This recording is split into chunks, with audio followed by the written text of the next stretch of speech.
Okay, आज मैं आपको एक फंगल इन्फेक्शन के बारे में बताऊंगा जो कि न्यू नहीं है, ये है बहुत पहले से, लेकिन ये आजकल अब इम्यूनो कम्प्रोमाइज और इम्यूनिटी लो होने की वजह से ज़्यादातर लोगों में देखा जा रहा है। इसके बहुत सारे केसेस डिटेक्ट हो रहे हैं। ये काफ़ी सीरियस इन्फेक्शन होता है। क्या ये?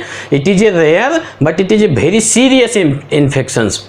ये बहुत सीरियस इन्फेक्शन होता है जो कि फंजाई की वजह से होता है। ये फंगस के इन्फेक्शन की वजह से होता है, जिसको बोलते हैं म्यूकरमाइकोसिस। क्या बोलते हैं? म्यूकरमाइकोसिस। आप लोग भी डेली न्यूज चैनल्स वगैरह में सुन रहे होंगे कि म्यूकरमाइकोसिस के केस बढ़ते जा रहे हैं। वो भी पोस्ट कोविड इन्फेक्शन के बाद, जो रिकवरी फेज में होते हैं उस दौरान इस तरह के इन्फेक्शन होने का ज़्यादा खतरा रहता है।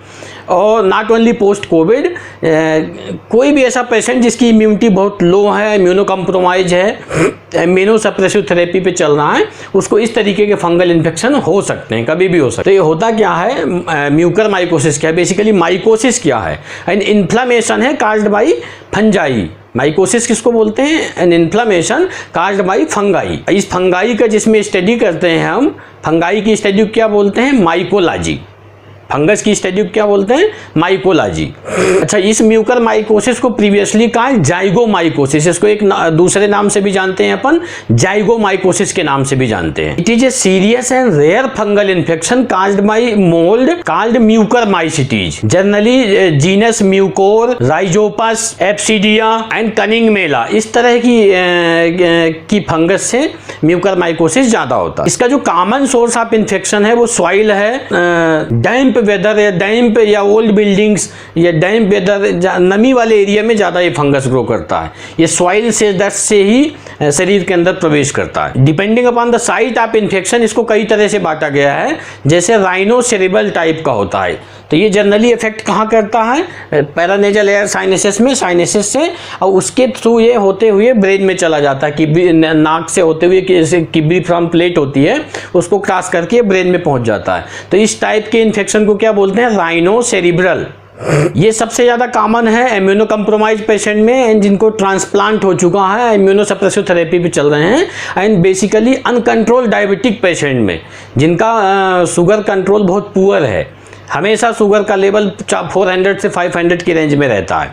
ऐसे पेशेंट्स में सेरेब्रल टाइप का फंगल इन्फेक्शन जो है ज़्यादा देखा गया। पल्मोनरी म्यूकरमाइकोसिस, यदि उस फंगस का इन्फेक्शन लंग्स में हो जाए या ब्रोंकस में हो जाए, उसको क्या बोलते हैं? Pulmonary mucormycosis. जनरली जिन लोगों को पहले ट्रांसप्लांट की हिस्ट्री है, इम्यूनोसप्रेसिव थेरेपी में है, जिनकी इम्यूनिटी बहुत कम है, या लंग्स की कोई बीमारी है, COPD, asthma, metastasis of lungs cancer, इस तरीके की यदि समस्या है, तो ऐसी स्थिति में फंगल इन्फेक्शन होने के चांसेस बढ़ जाते हैं, ज़्यादा देखा गया है। गैस्ट्रोइंटेस्टाइनल म्यूकरमाइकोसिस, जनरली सर्जरी के बाद ओवर यूज ऑफ एंटीबायोटिक, या बहुत ज़्यादा एंटीबायोटिक यूज करने से, या कि इम्यूनोसप्रेसेंट ड्रग लेने से, स्टेरॉइड लेने से, ये जो है तो गैस्ट्रोइंटेस्टाइनल सिस्टम में भी ये फंगल इन्फेक्शन होने का खतरा बढ़ जाता है, जिसे गैस्ट्रोइंटेस्टाइनल म्यूकरमाइकोसिस कहते हैं। और ऐसी दवाइयाँ जो लेते हैं जिसकी वजह से बॉडी का जो डिफेंस मैकेनिज्म है वो वीक हो जाता है। एक टाइप का और म्यूकरमाइकोसिस होता है क्यूटेनियस म्यूकरमाइकोसिस। सबकी इमेज में दिखा रहा हूँ, इसमें आप देखते जाइए।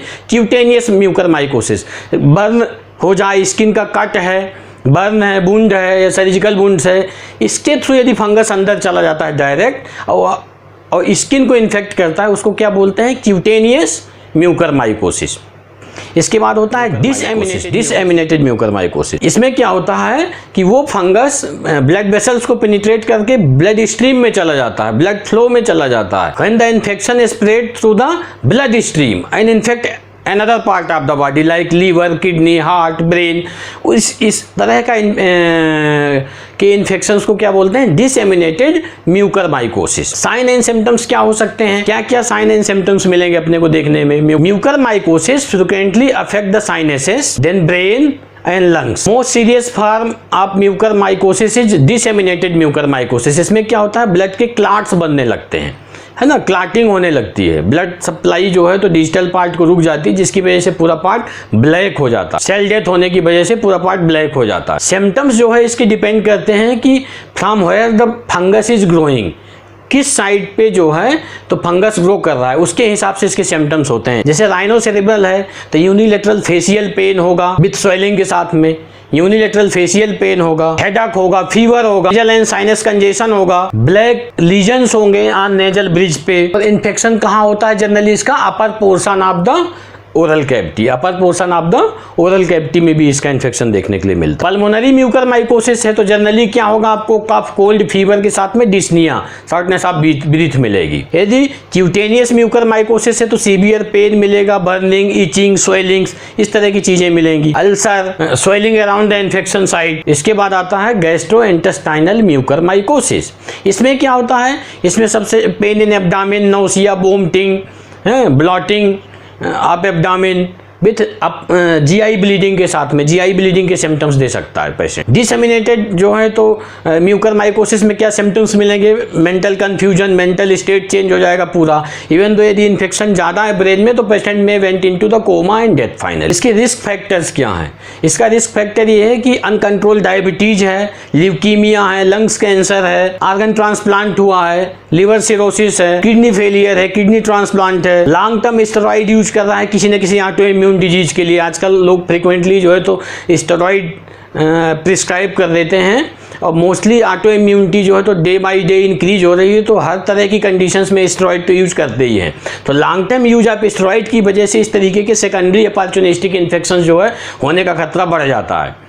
जैसे फंगल इन्फेक्शन ज़्यादा जो है तो ज़्यादा एंटीबायोटिक यूज करने के बाद हो रहे हैं। इसकी डायग्नोसिस कैसे करते हैं? अपन स्किन बायोप्सी करते हैं, स्किन बायोप्सी सेंड करते हैं। और दूसरा यदि पल्मोनरी जो है तो म्यूकरमाइकोसिस है तो उसके लिए सीटी स्कैन चेस्ट, यदि एब्डामिनल म्यूकरमाइकोसिस है तो सीटी स्कैन एब्डामिन करते हैं। यदि ब्रेन में उसका इन्फेक्शन पहुँच गया है या हमारा ये ब्रेन करके उसे पता लगाते हैं। तो ये कुछ जाँचें हैं जो बहुत ज़रूरी हैं म्यूकरमाइकोसिस के केसेस में, उसको डायग्नोसिस को इस्टेब्लिश करने के लिए। ट्रीटमेंट इसका बहुत ज़्यादा कुछ है नहीं। एंटी फंगल्स में एम्फोटेरिसिन बी वगैरह देते हैं, लेकिन इसमें फ़ायदा कम, नुकसान ज़्यादा है।